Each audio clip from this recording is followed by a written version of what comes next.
Chers amis, bonjour à tous et à toutes et bienvenue à notre rendez-vous quotidien consacré à la méditation de la parole de Dieu. Nous sommes aujourd'hui le 16 juin 2022. Vous faites bien de vous connecter sur cette chaîne pour la halte spirituelle. Installez-vous bien, c'est parti. Nous sommes à Matthieu chapitre 6 versets 7 à 15.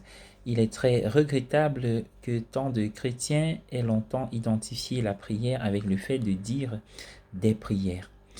Nous le faisons en dépit de ce que Jésus a dit. Quand vous priez, ne multipliez pas des paroles, des phrases vaines comme le font les païens, car ils pensent qu'ils sont entendus à cause de leurs nombreuses paroles.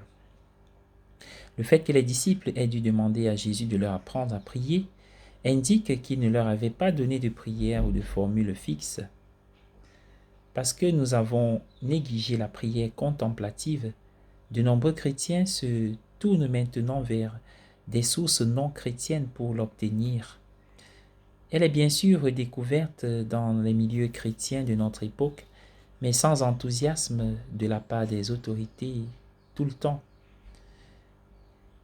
N'avez-vous jamais été frappé par le fait que dans le Notre Père, le modèle de toute prière chrétienne, il n'est pas fait mention de Jésus, de sa vie, de sa mort, de sa résurrection, ni d'aucun des mystères chrétiens?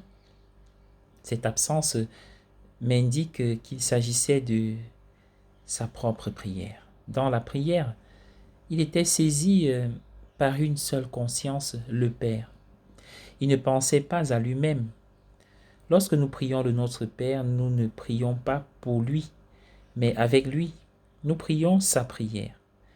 Nous sommes si proches de lui que nous ne le voyons pas.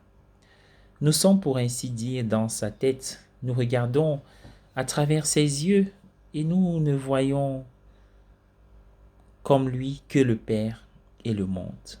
Nous prions en Jésus. Toute prière chrétienne est une prière en Christ. Répéter les mots nous amènera au lieu saint, c'est vrai, mais en soi, cela ne nous mènera pas dans le saint des saints. Soyez bénis et bonne journée à tous.